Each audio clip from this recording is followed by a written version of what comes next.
तो आज हम 10th और 12th के बच्चों के पेरेंट्स और बच्चों के सवालों के साथ में आपके सामने आए हैं। तो जैसे सवाल था, बच्चा 10th पास हुआ, एवरेज परसेंट आए, क्या करें। तो सबसे पहले तो ये बात है कि वो बच्चे का खुद का इंटरेस्ट, उसका बाकी बैकग्राउंड और उसका जो भी माइंड सेट है उसके हिसाब से उसको करियर चूज करना है। लेकिन उसके पहले मैं ये बताऊंगी कि जो पेरेंट्स या बच्चों की मेंटेलिटी बन चुकी है कि क्वालिटी एजुकेशन सिर्फ पैसे वालों का काम है, फिर उसमें अगर कोई अफोर्ड नहीं करता तो वो चिंता में बैठ जाता है, या बच्चे की कुछ ऐसी प्रोग्रामिंग होती है कि मुझे ये सब्जेक्ट डिफ़िकल्ट है, ये सब्जेक्ट डिफ़िकल्ट है, ये नहीं हो पाएगा, वो नहीं हो पाएगा। तो इससे हम ये कहेंगे कि सबसे पहले उसे अपनी सारी पुरानी प्रोग्रामिंग्स, पुरानी मेंटालिटी जो भी उसने पकड़ कर रखा है वो उसको डिलीट करना पड़ेगा और उसके बाद में डिसीजन लेना पड़ेगा। तो हमारे यहाँ पे माइंड पावर के कोर्सेस होते हैं, जो 5 दिन का कोर्स होता है, जिसमें हम कैसे पुरानी प्रोग्रामिंग मिटाना है, कैसे नई प्रोग्रामिंग बनाना है, किस तरह से हम अपने कोर थॉट्स, गलत थॉट्स, डर के थॉट्स पढ़ाई से रिलेटेड डिलीट कर सकते हैं, किस तरह से हम उसे नई प्रोग्रामिंग फिट कर सकते हैं, किस तरह से हम सिर्फ हमारे ही थॉट्स की वजह से या कुछ बातें जो है इमोशनल लेवल पे, फीलिंग्स की लेवल पे अटकी खटकी होती है, उसका हम दर्शन करते हैं और उसे भी निकाल देते हैं। तो यहाँ पर 5 दिन का कोर्स होता है, हर दिन 1.5 घंटा होता है। तो जिसको भी पॉसिबल है वो ज़रूर कर सकते हैं, इसका लाभ ले सकते हैं, जिसमें बच्चे के अंदर के सारे नेगेटिव थॉट्स जो है कहीं ना कहीं सबकॉन्शियस माइंड में वो थॉट्स चिपक कर बैठे हुए होते हैं, तो उसे किस तरह से डिलीट करना है, उससे कैसे छुटकारा पाना है, और एक एम्प्टी माइंड, खाली माइंड बनने के बाद में फिर करियर का डिसीजन लेना है, या पहले लिया होगा तो बहुत अच्छी बात है, यानी आगे हम उसको बिना डर के, यानी होगा कि नहीं होगा, कर पाऊंगी कि नहीं कर पाऊंगा, पास होगा कि नहीं, तो ये सब डर नहीं रहेंगे, इजीली हम जहाँ पे कूदे हैं वहाँ से बाहर भी आएंगे। तो अगला सवाल है, एक स्टूडेंट जिससे कन्फ्यूजन था कि मैथ्स सब्जेक्ट लेना चाहिए कि नहीं लेना चाहिए। कंफ्यूजन इसलिए था कि उसे खुद को मैथ सब्जेक्ट बहुत ज़्यादा डिफिकल्ट लगता था, लेकिन उसके दोस्तों के, उसके रिलेटिव्स ने उसने कहा कि ले लो, ये कवरिंग सब्जेक्ट है, यानी इससे मार्क्स जो है कवर हो जाएंगे।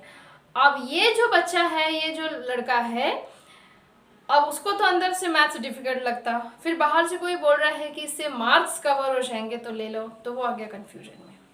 तो मैं सबसे पहले ये बताना चाहूँगी, देखो मैथ्स ऐसा सब्जेक्ट है, मुझे भी पहले बचपन में ये चीज़ का बहुत आश्चर्य लगता था कि एक आधे के लिए इतना आसान होता है कि बिल्कुल खेल की तरह 100 आउट ऑफ 100 मार्क वो पर्सन इजीली लेता है, विदाउट स्टडी ले लेता है। और वही मैथ्स एक आधे के लिए इतना चक्कर देने वाला होता है, सिर घूमता है, नंबर्स घूमते हैं, बस पासिंग मार्क भी ऐसे लोग जैसे तैसे लेते हैं।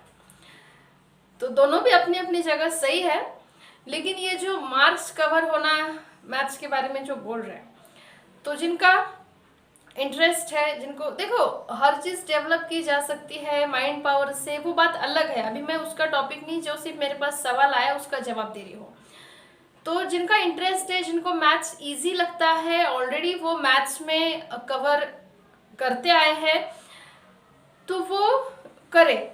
लेकिन जिसको बिल्कुल ही जमता ही नहीं है मैथ्स सब्जेक्ट, बिल्कुल जिसको डिफ़िकल्ट लगता है या अब तक उसको नहीं आया है, और अगर उसके पास मैथ्स के बहुत अच्छा कोई सब्स्टिट्यूशन है मैथ्स का, यानी कोई और सब्जेक्ट है उसके पास में और वो उसमें इंटरेस्ट भी रखता है, तो उसे अपना खुद का डिसीजन लेना है स्किप करने का, किसी और को सुनकर नहीं लेना चाहिए कि वो बोल रहा है कि मैथ्स कवरिंग सब्जेक्ट है और हम उसको फोकस कर रहे हैं, उसकी बात सुन रहे हैं, और फिर आगे जाके डीसी एटी केटी 2-4 सब्जेक्ट लेके बैठ जाए।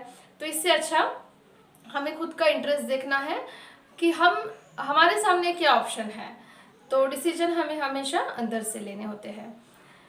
और फिर अगला सवाल है यहाँ पर, हाँ अगले सवाल की तरफ बढ़ने से पहले ये जो सवाल है इससे रिलेटेड मैं आपको एक और बात बता दूँ कि जैसे स्टूडेंट्स के लिए है ना, how to take decision after 10th and 12th, तो इससे रिलेटेड मेरा यूट्यूब पर एक वीडियो है जिसमें मैंने डिटेल बताया है कि किस बेसिस पे स्टूडेंट्स को डिसीजन लेना होता है या पेरेंट्स को लेना होता है, और कैसे उस डिसीजन के साथ में हमें सेटिस्फाइड रहना होता है।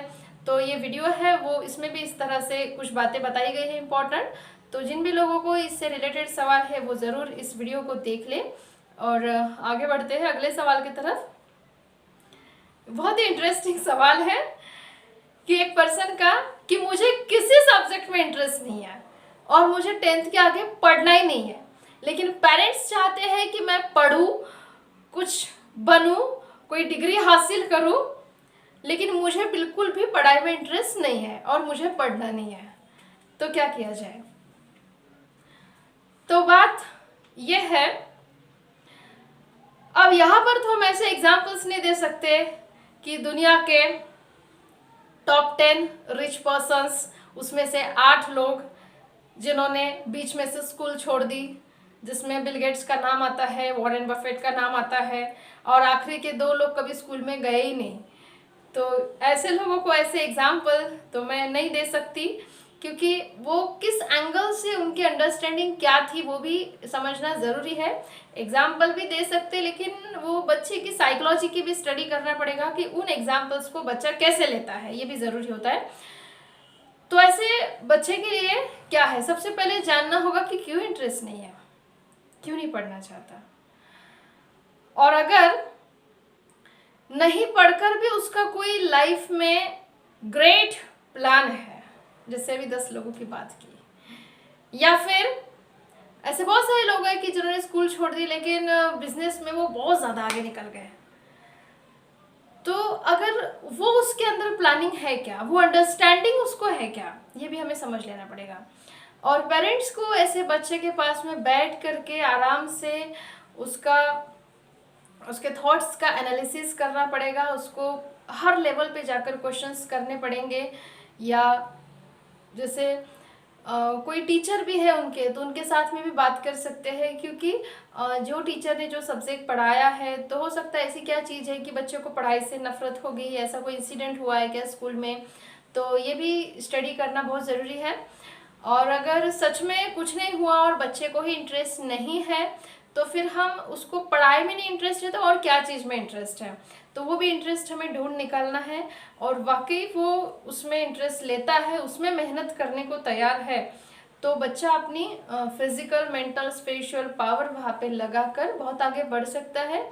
तो पेरेंट्स ने या टीचर ने भी जैसे फोर्स नहीं करना चाहिए कि कुछ लोग होते हैं ना कि अपना सपना पूरा करने के लिए बच्चे को बोलते हैं ना, मेरी इच्छा थी कि मैं डॉक्टर बनूं, मैं नहीं बन पाई तो तुम बन जाओ, मेरी इच्छा थी कि मैं सिंगर बनूं, मैं नहीं बन सकी तो तुम बन जाओ। तो एक्चुअली ये रॉन्ग है। बच्चे को अपना फ्रीडम है, वो अपना डिसीजन खुद ले सकता है, और हम अपने सपने उनके ऊपर क्यों लाते हैं, है ना। फिर अगला क्वेश्चन ये है, जैसे हाँ क्वेश्चन भी नहीं बोल सकते, एक पेरेंट ने शेयर किया था कि मुझे अपने बच्चे को हर चीज़ में एक्सीलेंट बनाना है। एक्चुअली ये सवाल ही गलत है। जैसे मेरी बेटी पढ़ाई में भी शार्प रहे, उसको बहुत अच्छी ड्राइंग भी आना चाहिए, उसकी आवाज़ अच्छी है तो अच्छे से गाना भी गाते आना चाहिए, उसको अच्छे से डांस भी आना चाहिए, वो रंगोली भी करे, ये भी करे, वो भी करे, तो हर चीज़ में उसको बेस्ट बनाना है। तो जवाब ये है कि हर चीज़ हम सीख सकते हैं, लेकिन हर चीज़ में एक्सीलेंट नहीं बन सकते। Jack of all trades, master of none. Excellency हम एक या 2 चीज़ों में पा सकते हैं और उसी पर हमें फोकस करना है। हमें किसी सब्जेक्ट के, किसी एरिया के डेप्थ में जाना है, ना कि विड्थ में जाना है। बहुत सारे उदाहरणों से इतिहास भरा हुआ है कि उन लोगों ने अपनी 100% पावर कोई एक चीज में लगा दी और वो पर्सन उस चीज का मास्टर बन गया। एक सिंपल एग्जांपल देखते हैं। मैग्नीफाइंग ग्लास होता है जिसको धूप में हम रखें और उसके नीचे एक पेपर रखें तो पेपर जल जाता है। मैग्नीफाइंग ग्लास लेकर के हम मई महीने की धूप में बैठे हैं, नीचे हमने पेपर जो रखा है और जो ग्लास है हम ऐसे हल्का सा मूव करते बैठे हैं, तो दिन बीत जाएगा, पेपर नहीं जलेगा, हम खुद चक्कर आके गिरेंगे धूप में, लेकिन पेपर नहीं जलेगा अगर उसको हिलाते बैठ गए। जब उसी मैग्नीफाइंग ग्लास को हम बिल्कुल स्टेबल रखते हैं, बिल्कुल स्थिर रखते हैं, तो कुछ ही मिनट्स में नीचे जो पेपर होता है वो धीरे से पीला होने लगता है, काला होने लगता है, जलने लगता है, धुआं निकलता है। क्यों? क्योंकि मैं बताती हूँ पेन के साथ में, जैसे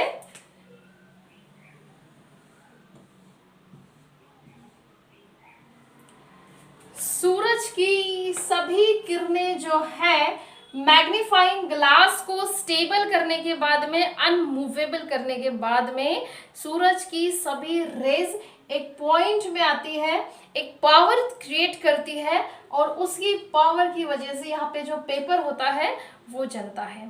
ठीक इसी तरह से हमारे साथ में भी होता है कि एक पावर हमारे अंदर है, जो mental, physical, spiritual, social, financial, जो भी पावर हमारी है, अक्सर लोग यही गलती करते हैं कि जो पावर है, जो हमारी मेहनत करने की तैयारी है, जो हमारी मेंटल एबिलिटी है, उसे थोड़ा सा इधर लगा देंगे, थोड़ा सा इधर लगा देंगे। मतलब कि मैं थोड़ा सा डांस सीख लूँ, है ना, थोड़ा सा सिंगिंग भी सीख लूँ, फिर ये भी चीज़ में फर्स्ट आऊँ, फिर ये भी चीज़ में फर्स्ट आऊँ, मुझे पार्लर भी सीखना है, मुझे डांस भी करना है, मुझे पढ़ाई में भी होशियार होना है, सिंगिंग भी करना है। तो इसी तरह से कुछ लोग जो है अपनी पावर थोड़ी इधर, थोड़ी इधर, थोड़ी इधर बांट देते हैं, और कोई भी चीज़ ढंग की सीख नहीं सकते हैं। मतलब हमारी जो एक स्टार बन सकता था किसी फील्ड का पर्सन, उसने अपनी mental, physical, spiritual, financial, social power को इस तरह से हर जगह बिखेर के रख दिया है। मैं आपको एक एग्जांपल बताती हूँ। मेरे यहाँ पे समर में छोटे बच्चों की क्लासेस होती है, और कुछ बच्चे यहाँ पढ़ने के लिए आते हैं। तो उन्हीं बच्चों के बारे में कुछ बच्चों का देखने में आया है कि वो बच्चा समर में सुबह उठकर स्विमिंग क्लास भी जाता है, फिर यहाँ पे इंग्लिश क्लास के लिए आता है, फिर ड्राइंग क्लास के लिए जाता है, डांस क्लास के लिए जाता है, सिंगिंग क्लास के लिए जाता है, स्केटिंग क्लास के लिए जाता है, कराटे क्लास के लिए जाता है, वैदिक मैथ सीखने को जाता है। तो इस तरह से समर में बच्चा 7-8 क्लास लगा लेता है, और पेरेंट्स एक्सपेक्ट करते हैं कि ये सभी चीज़ों में एक्सेलेंट बने। तो मैंने पहले ही बोला, सभी चीज़ों का थोड़ा थोड़ा ज्ञान रखना आसान है, सभी चीज़ों में एक्सेलेंस से नहीं पा सकते। और इस बीच में होता क्या है, रिमेंबर मी, वो बच्चा नहीं रहता, वो मशीन बन जाता है। Yes, machine. जो एक बच्चा है, मासूमियत है, उसकी फीलिंग्स है, उसको फूल के जैसे पालना होता है, फूल के जैसे उसको रखना होता है, उसके अंदर जो क्वालिटीज़ है उसको फेंसिंग देकर उसको संजोग के बाहर लाना होता है। ये सब रहता नहीं है। वो बच्चा ड्राइंग में भी जा रहा, सिंगिंग में जा रहा, डांसिंग में जा रहा, स्केटिंग जा रहा, स्विमिंग जा रहा, ये क्लास जा रहा, मैथ्स की क्लास जा रहा, इंग्लिश की क्लास जा रहा, और वो एक मशीनियत की तरह हो जाता है। और इतनी मासूम फीलिंग्स जो है वो ट्रम्पल्ड होने की वजह से बच्चा क्या कहेंगे उसको कि एकदम से चिड़चिड़ा, या जैसे हम तो ना गुस्सा करने वाला, ऐसा बच्चा बन जाता है। तो क्या पाया हमने, यानी स्कूल के सब्जेक्ट्स ठीक है जो भी पढ़ना होता है, या उसके अलावा भी हमें बच्चे का इंटरेस्ट देखकर, उसकी हॉबी देखकर हम एक हाथ दो चीज़, जैसे कोई स्पोर्ट है, गेम है, या और कोई चीज़ है जैसे डांसिंग, सिंगिंग जैसी, एक हाथ दो चीज़ देखकर हम बच्चे को उसमें मास्टर बनाने की कोशिश करें। हम उसका इंटरेस्ट देख के उसके फील्ड में उसको सपोर्ट करें, फाइनेंशियली सपोर्ट करें, बच्चे को टाइम दे, अच्छे टीचर ढूंढ के दे, क्लास को लेकर आए। ऐसा अगर हम करेंगे तो किसी एक फील्ड में हमारा बच्चा ऐसा बनेगा कि उस फील्ड में उसका हाथ कोई नहीं पकड़ सकता। यानी ये तो एक्चुअली बचपन में ही लेने का डिसीजन होता है, लेकिन कई लोगों को ये बात 10th और 12th के बाद में समझ में आती है। तो ऐसा अगर हम करेंगे तो बहुत ही ईजीली हमारा बच्चा जो है, या हम खुद भी जो चाहते हैं वो कर सकते हैं। और ऐसा तो कभी भी नहीं होना चाहिए कि मैं नहीं बन पाई तो मेरे बेटे को बनाऊंगी, लेकिन ये थोड़ी ज़रूरी है कि जो मेरा इंटरेस्ट था वही मेरे बेटे का इंटरेस्ट हो, या जिस चीज़ में मुझे इंटरेस्ट है वही चीज़ में मेरे बेटी को इंटरेस्ट हो। तो आई होप सभी को बातें समझ में आई होगी। आपने ध्यान से सुन लिया, उसके लिए बहुत बहुत धन्यवाद। मिलते हैं अगले वीडियो में।